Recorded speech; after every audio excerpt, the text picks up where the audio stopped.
5 gallons.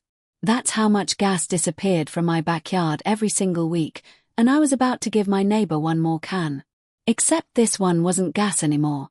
If you've ever caught someone stealing from you and wanted to make them regret it slowly, hit subscribe right now. Like this video, because what happens to this guy is exactly the kind of justice you're here for. Let's get into it. I want you to picture the kind of quiet neighborhood where nothing ever seems to go wrong.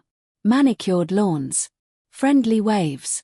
The kind of place where you leave a gas can on your back patio without a second thought, because why wouldn't you? That was my street. And for months, it felt like the version of suburbia everyone dreams about. I had a 5-gallon gas can I kept by the shed, mostly for my lawnmower.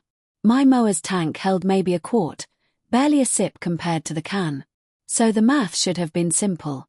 Fill up the mower once a week, and that 5-gallon can should last me a month, maybe more. It didn't. Every single time I walked out to mow, the can felt lighter than it should. At first, I brushed it off. Maybe I was misjudging the weight. Maybe I'd used more than I remembered. But it kept happening.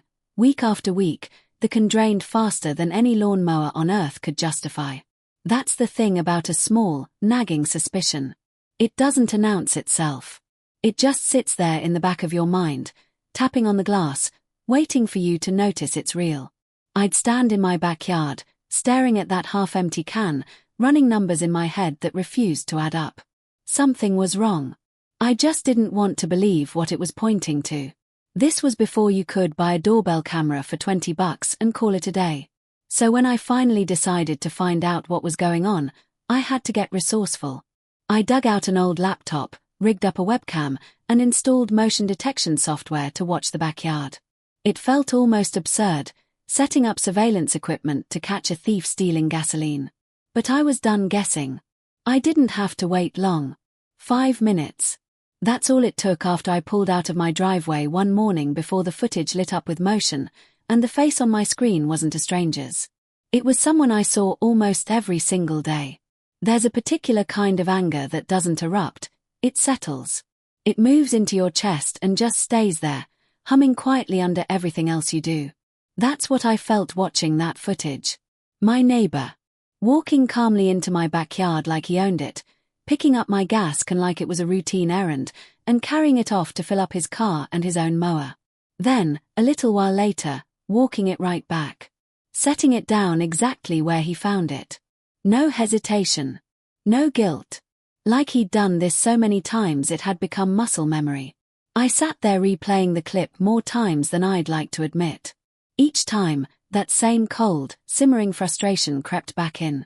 This wasn't a one-time slip. This was a routine.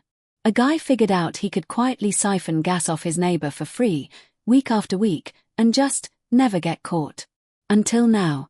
I thought about confronting him directly. Marching over, can in hand, and asking him straight to his face what exactly he thought he was doing. But something held me back. Confrontation gets you an apology, maybe. A sheepish excuse. Empty words that mean nothing the second you turn your back. I didn't want an apology. I wanted him to feel, in his own hands, exactly what he'd been doing to me. So I let the anger cool into something more useful. Something patient. I started paying closer attention to him, not in a paranoid way, just enough to understand his pattern. He wasn't just some petty thief scraping by. I'd later learn this was far from the only shady thing he was involved in. But for now, my focus stayed narrow. The gas can, the backyard, the theft that had been happening right under my nose for who knows how long. I needed a plan. Not something reckless. Something precise, a consequence that would land exactly where it was earned, with a little poetic irony baked in. And that's when the idea hit me. If he was so comfortable helping himself to whatever was in that can, then maybe it was time to change what was actually in it. I already knew what I was going to do. The only question left was how long I could keep a straight face while I did it. For the next week, I committed to the bit completely. Every time I needed to relieve myself, I skipped the bathroom and walked straight to that gas can instead.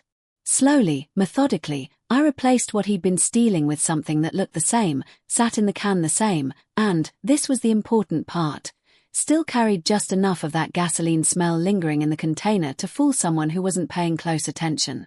Someone who was used to just grabbing and going without a second thought. It sounds ridiculous saying it out loud. It felt ridiculous doing it. But every trip out to that can, I pictured his face when the trap finally sprang, and it made the whole absurd process worth it. Of course, a full can sitting untouched would have been suspicious.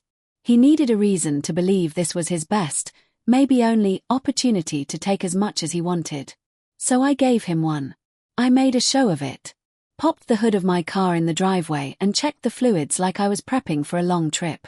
Loaded a couple of bags into the trunk, taking my time, making sure I was visible doing it. I wanted him to see me. I wanted him to think, he's about to be gone for a while, this is my chance. The setup mattered as much as the switch itself. If I'd just swapped the contents and hoped for the best, he might not have taken the bait at all. But dangling the idea that I'd be away, that nobody would notice the can disappearing faster than usual, that was the hook. Thieves don't act out of nowhere. They act when they think the coast is clear. I left the can exactly where it always Saturday. Same spot. Same worn, faded plastic exterior. Nothing about it looked different from the outside. And then I did the hardest part of the entire plan. I left. I got about a mile down the road before I turned the car around. Because there was no way I was missing this. I gave it roughly an hour. Long enough for him to think the window was real. Long enough for him to make his move. Then I drove back into the neighborhood slowly, telling myself I'd just had car trouble if anyone asked. Nobody needed to ask. Because the second I turned onto my street, I saw him. He was in his front yard, hunched over his lawnmower, yanking the pull cord with everything he had. Once. Twice. A third time so hard I thought he might throw his back out. His face had gone a deep, blotchy red, the kind of color that comes from a mix of exertion and pure, boiling frustration. He was cursing under his breath, loud enough that I could hear fragments of it from my car. I didn't say a word. I didn't have to. I just watched.